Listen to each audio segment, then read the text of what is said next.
Leanne Moore appeared to be the perfect wife, the perfect mother, and the perfect daughter-in-law, until the day the truth shattered everything. Behind her calm exterior and warm smile, Leanne was hiding a deadly secret. She had poisoned her entire family. Bradley, her unsuspecting husband, lost his parents, his sister, and almost his own life, all at the hands of the woman he loved. What drove Leanne to betray everyone she held dear? The chilling answer would reveal a dark and calculated plot for money, control, and revenge. Maplewood was the kind of town where people left their doors unlocked, where neighbors waved from porches, and where everyone knew each other's names. Nestled between forested hills and wide stretches of farmland, it rarely made the news for anything beyond high school football or the annual pumpkin fair. But in early 2022, this peaceful community became the backdrop for one of the most unsettling true crime stories in recent memory. It started quietly, so quietly that no one suspected anything sinister at first. The death of Janet Moore, the family matriarch, was seen as nothing more than a tragic but natural end to a long and well-lived life. She had spent the day gardening, laughing with neighbors, and preparing a pot roast for dinner. That night, she died in her sleep. The initial shock was softened by the lack of any obvious foul play. Her son Bradley, who was incredibly close to her, was devastated. His wife Leanne seemed supportive and composed, helping to arrange the funeral, comforting the grandchildren, and handling the endless paperwork that came with a death in the family. Friends praised her strength during the difficult time. No, one knew then that Janet's death wasn't the end. It was just the beginning. 3 months later, the Moore family suffered another blow. Bradley's father, George, died suddenly and without warning. He had been watching television in his recliner, his dog curled at his feet, when his heart simply stopped. At least that's what the coroner's report said. George had no history of heart disease. But at 71, no one pushed too hard for answers. His death, like Janet's, was tragic but not alarming.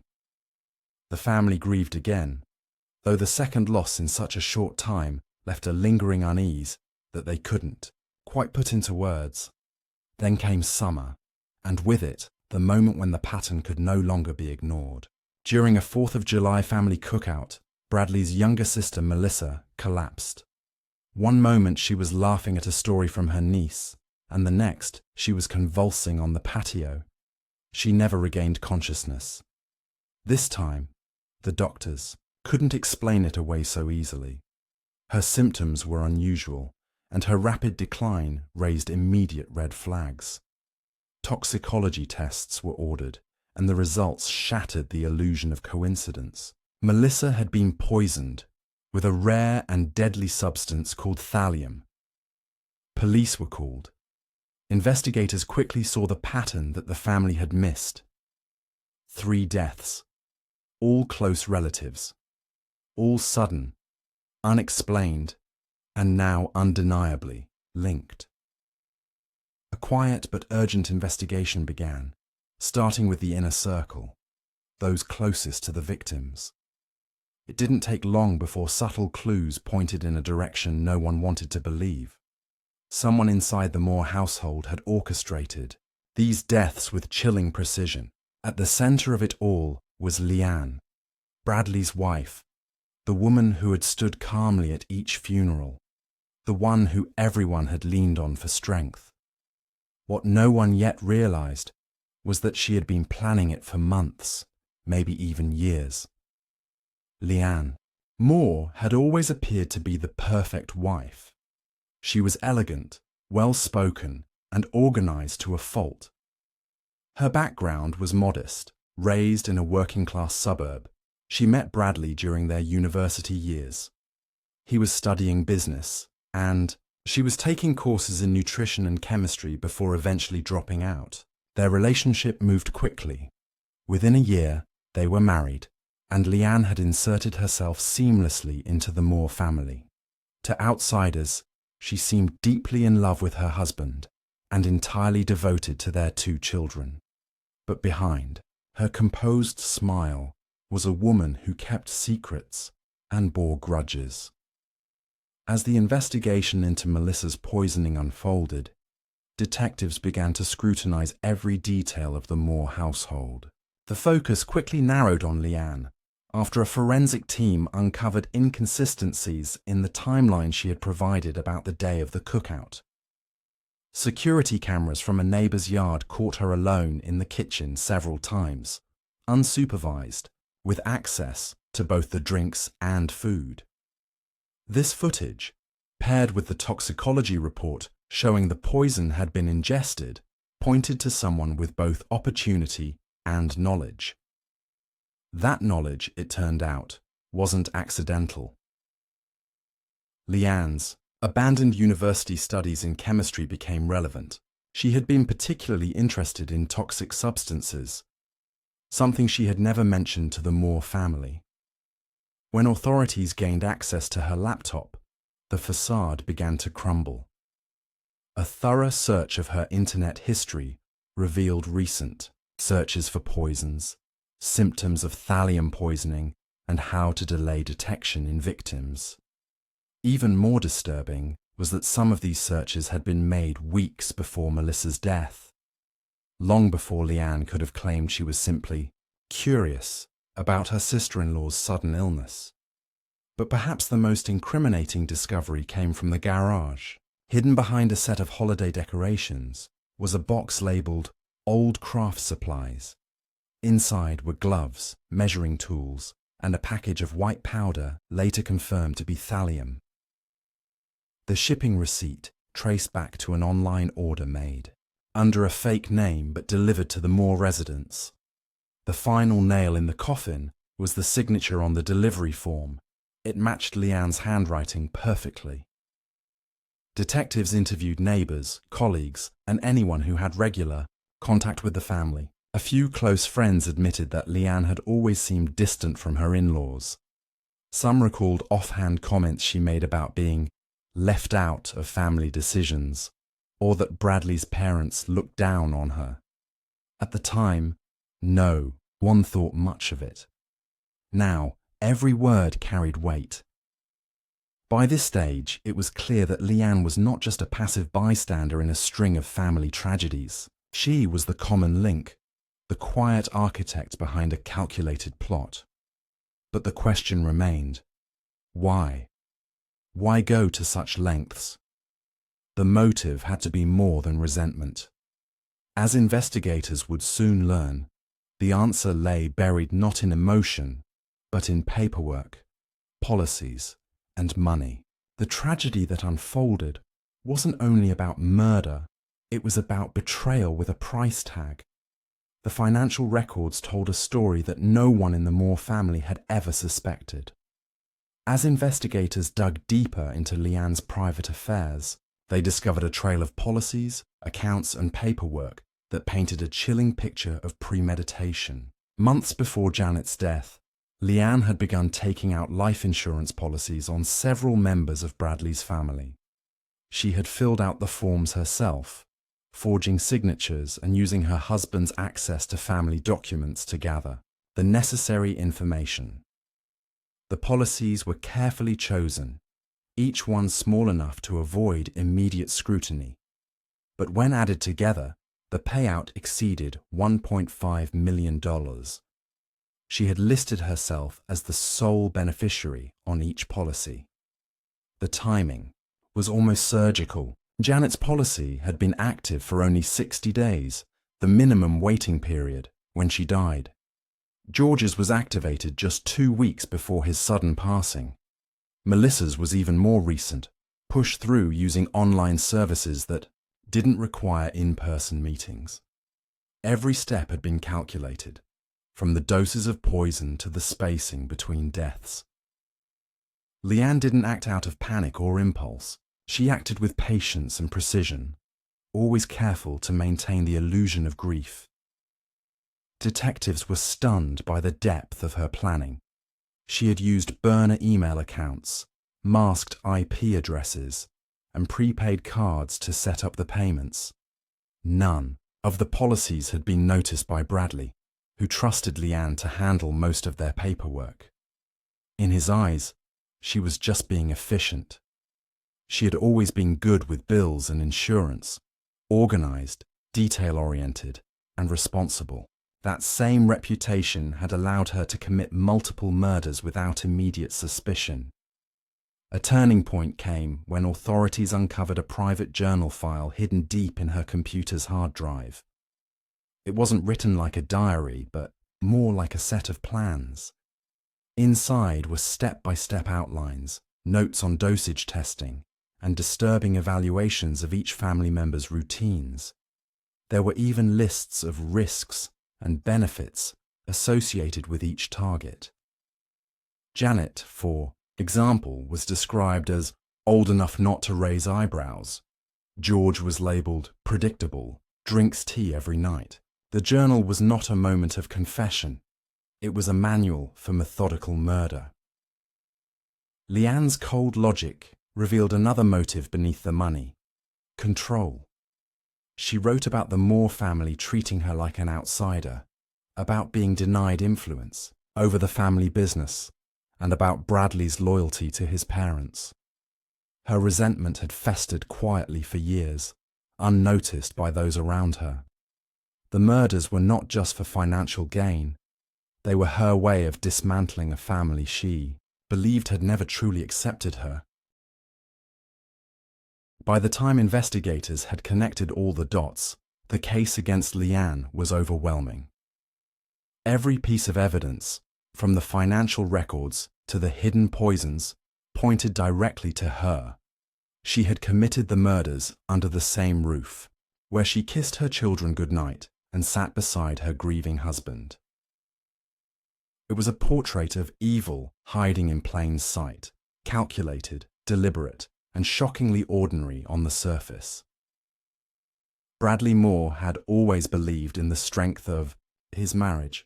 He thought he knew the woman he had vowed to spend his life with, the mother of his children, the person who stood beside him through every challenge. But as the investigation progressed, that illusion collapsed. The most painful betrayal wasn't just the deaths of his loved ones. It was discovering that the person responsible had shared his home, his meals, his bed. The final twist in this already tragic story came when Bradley himself became a target. In the weeks following Melissa's death, Bradley began experiencing strange symptoms. At first, he dismissed them as stress, fatigue, headaches, occasional numbness in his fingers. But they grew worse. He began losing weight, his hair started falling out, and his energy disappeared completely. It wasn't until a routine checkup led to more detailed blood tests that doctors realized something was very wrong. Bradley had been exposed to thallium, the same rare poison that killed his family. By then, police had already gathered strong evidence against Leanne, but this new development added urgency. Investigators immediately secured a warrant to test food and drink items from the Moore home. The results were damning. Several containers, protein powder, tea bags, even a jar of honey, tested positive for small but consistent traces of thallium. These items were mostly consumed by Bradley, while the children, who had separate meals and snacks, remained unharmed. Leanne had been slowly poisoning her own husband while playing the role of the grieving widow and daughter-in-law. It was only by chance that Bradley survived. In recent weeks, he had begun skipping meals prepared by Leanne due to nausea, instead eating takeout during long nights at the office or when traveling for work. These unplanned absences likely saved his life. Doctors were able to begin treatment early enough to reverse the damage and prevent long-term effects. But emotionally, the damage was permanent. The moment of Leanne's arrest came quietly. She was at home, folding laundry, When officers arrived with a warrant, she didn't protest, didn't cry, and didn't ask why. She went with them in silence, as if she had rehearsed the moment in her mind. Forensic teams spent days combing through the house, uncovering more evidence. Detailed poison logs, unused doses, and notes that showed she had been planning Bradley's death as the final act. With him gone, she would inherit the remainder of the Moore estate and gain full control over the family's assets. The children were removed from the home and placed in temporary custody with relatives, while Bradley underwent both physical, recovery, and psychological counseling. The community, once in awe of the Moore family's unity and warmth, was left stunned. No one could reconcile the image of the composed wife and mother with the calculated killer she turned out to be. Behind every tragedy, Leanne had remained calm, helpful, and supportive, a mask she wore perfectly until the very end.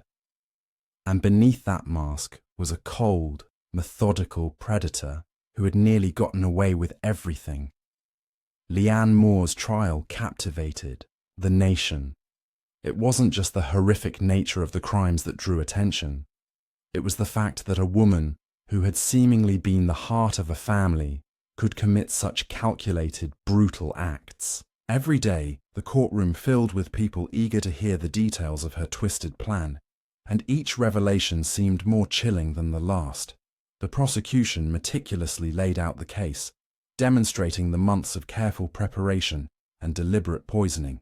The story of how Leanne methodically took the lives of 3 family members and nearly her husband, unfolded piece by piece. During the trial, the most haunting part was Leanne's apparent indifference.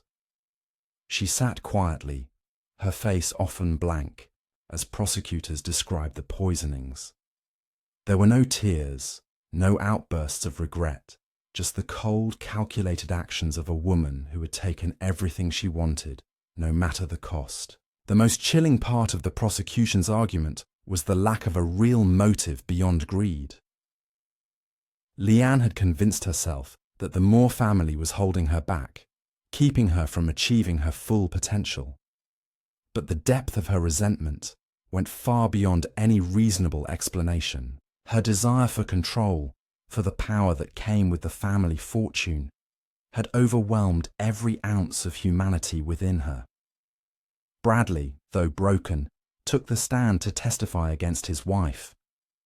His voice cracked as he recounted the moments of betrayal. He described how Leanne had been the person he trusted most, how he had built a life with her, and how he had never suspected her of any wrongdoing. The grief he expressed was palpable. He had not only lost his parents and sister, but he had also lost the woman he thought he loved. The pain of that realization was something no one in the courtroom could ignore. His testimony was moving, but it also served to underscore just how deeply Leanne had fooled everyone. Bradley had been blind to the manipulation, blinded by his love for her, and it made the betrayal all the more devastating. The defense, in an attempt to soften the blow, argued that Leanne had been under immense pressure, caught in a web of mental health struggles and overwhelming stress. They tried to paint her as a victim of her circumstances, someone pushed to the brink by years of neglect and rejection. But this defense fell apart under scrutiny. Experts testified that while Leanne may have harbored deep resentment, there was no indication that she was suffering from any mental illness that would explain her actions. Instead, the evidence suggested that she had operated with full awareness of her actions, manipulating those around her to get what she wanted. In the end, the jury deliberated for less than 5 hours before returning a verdict of guilty on all counts. 3 counts of first-degree murder and 1 count of attempted murder. Leanne Moore was sentenced to life in prison without the possibility of parole. The verdict brought little comfort to those left behind. Bradley, though grateful for the justice, knew that nothing could undo the damage done. His family was shattered, beyond repair, and the hole left by the loss of his parents and sister would never truly close. But for Leanne, the trial marked the end of a charade. The woman who had once been revered for her grace and charm was now reduced to nothing more than a cold-blooded killer. As she was led away in handcuffs, there were no more smiles, no more composed expressions, just the hard, unforgiving reality of the consequences of her actions.